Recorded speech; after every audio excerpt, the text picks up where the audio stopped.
एक साधु वर्षा के जल में और मस्ती से भरा चला जा रहा था कि इस साधु की नजर एक मिठाई की दुकान पर पड़ी, जहां एक कढ़ाई में गर्म दूध उबाला जा रहा था। तो मौसम के हिसाब से दूसरी कढ़ाई में गर्मा गर्म जलेबियां तैयार हो रही थी। साधु कुछ क्षणों के लिए वहां रुक गया। शायद भूख का एहसास हो रहा था या मौसम का असर था। साधु हलवाई की भट्टी को बड़े गौर से देखने लगा। साधु कुछ खाना चाहता था, लेकिन साधु की जेब ही नहीं थी तो पैसे भला कहां से होते। साधु कुछ पल भट्टी से हाथ सेकने के बाद चला ही जाना चाहता था कि नेक दिल हलवाई से रहा न गया और एक प्याला गर्म दूध और कुछ जलेबियां साधु को दे दी। साधु ने गर्म जलेबियां गर्म दूध के साथ खाई और फिर हाथों को ऊपर की ओर उठाकर हलवाई के लिए प्रार्थना की, फिर आगे चल दिया। साधु बाबा का पेट भर चुका था।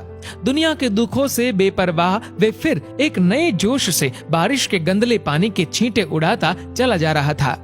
वह इस बात से बेखबर था कि एक नव विवाहित जोड़ा भी वर्षा के जल से बचता बचाता उसके पीछे चला आ रहा है। एक बार इस मस्त साधु ने बारिश के गंदले पानी में जोर से लात मारी। बारिश का पानी उड़ता हुआ सीधा पीछे आने वाली युवती के कपड़ों को भिगो गया। उस औरत के कीमती कपड़े कीचड़ से लथपथ हो गए। उसके पति से ये बात बर्दाश्त नहीं हुई, इसलिए वह आस्तीन चढ़ाकर आगे बढ़ा और साधु को कपड़ों से पकड़कर कहने लगा, अंधा है क्या?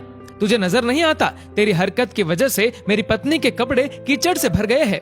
साधु हक्का बक्का सा खड़ा था, जबकि इस युवा को साधु का चुप रहना नाखुशगवार गुजर रहा था। महिला ने आगे बढ़कर युवक के हाथों से साधु को छुड़ाना भी चाहा, लेकिन युवक की आंखों से निकलती नफरत की चिंगारी देख वह भी फिर पीछे खिसकने पर मजबूर हो गई। राह चलते राहगीर भी उदासीनता से ये सब दृश्य देख रहे थे, लेकिन युवक के गुस्से को देखकर किसी में इतनी हिम्मत नहीं हुई कि उसे रोक पाए। और आखिर जवानी के नशे में चूर इस युवक ने एक जोरदार थप्पड़ साधु के चेहरे पर जड़ दिया। बूढ़ा मलंग थप्पड़ की ताब ना झेलता हुआ लड़खड़ाता हुआ कीचड़ में जा गिरा। युवक ने जब साधु को नीचे गिरता देखा तो मुस्कुराते हुए वहां से चल दिया। बूढ़े साधु ने आकाश की ओर देखा और उसके होठों से निकला, वाह मेरे भगवान, कभी गर्म दूध जलेबियां और कभी गर्म गर्म थप्पड़, लेकिन जो तू चाहे मुझे भी वही पसंद है। ये कहता हुआ वह एक बार फिर अपने रास्ते पर चल दिया। दूसरी ओर वह युवा जोड़ा अपनी मस्ती को समर्पित अपनी मंजिल की ओर अग्रसर हो गया। थोड़ी ही दूर चलने के बाद वे एक मकान के सामने पहुंचकर रुक गए। वह अपने घर पहुंच गए थे।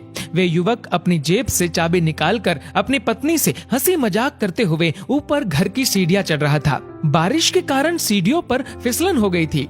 अचानक युवक का पैर फिसल गया और वह सीढ़ियों से नीचे गिरने लगा। महिला बहुत जोर से शोर मचाकर लोगों का ध्यान अपने पति की ओर आकर्षित करने लगी, जिसकी वजह से काफी लोग तुरंत सहायता के लिए युवक की ओर लपके, लेकिन देर हो चुकी थी।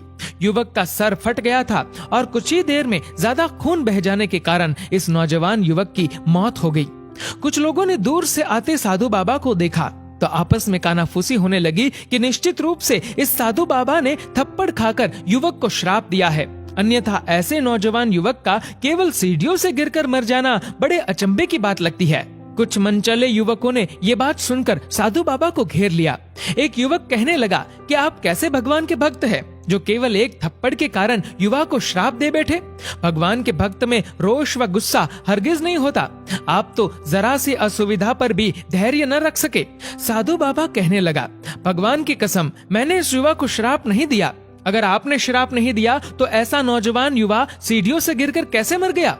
तब साधु बाबा ने उन सब से एक अनोखा सवाल किया कि क्या आप में से कोई इस घटना का चश्मदीद गवाह है? एक युवक ने आगे बढ़कर कहा, हाँ, मैं इस सब घटना का चश्मदीद गवाह हूँ। साधु ने अगला सवाल किया, मेरे कदमों से जो कीचड़ उछला था, क्या उसने युवा के कपड़ों को दागी किया था? युवक बोला, नहीं, लेकिन महिला के कपड़े जरूर खराब हुए थे। साधु ने युवक की बाहों को थामते हुए पूछा, फिर युवक ने मुझे क्यों मारा? युवक कहने लगा, क्योंकि वह युवा इस महिला का पति था और यह बर्दाश्त नहीं कर सका कि कोई उसकी पत्नी के कपड़ों को गंदा करे, इसलिए उस युवक ने आपको मारा। युवक की बात सुनकर साधु बाबा ने एक जोरदार ठहाका बुलंद किया और ये कहता हुआ वहां से विदा हो गया, तो भगवान की कसम, मैंने श्राप कभी किसी को नहीं दिया, लेकिन कोई है जो मुझसे बहुत प्रेम करता है। अगर उसका यार सहन नहीं कर सका तो मेरे यार को कैसे बर्दाश्त होगा कि कोई मुझे मारे।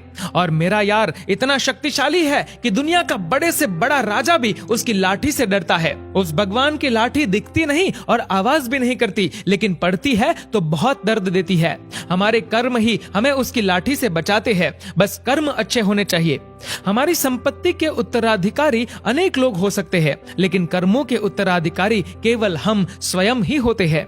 दोस्तों, इस वीडियो को लेकर आपकी क्या राय है नीचे कमेंट करके जरूर बताएगा। और अगर आपको ये वीडियो अच्छा लगा हो तो इस वीडियो को लाइक करेगा, शेयर करेगा ज्यादा से ज्यादा लोगों तक। और ऐसे ही और भी इंस्पिरेशनल वीडियोस के लिए सब्सक्राइब करें हमारे यूट्यूब चैनल को और फेसबुक पर फॉलो करें हमारे पेज को। धन्यवाद।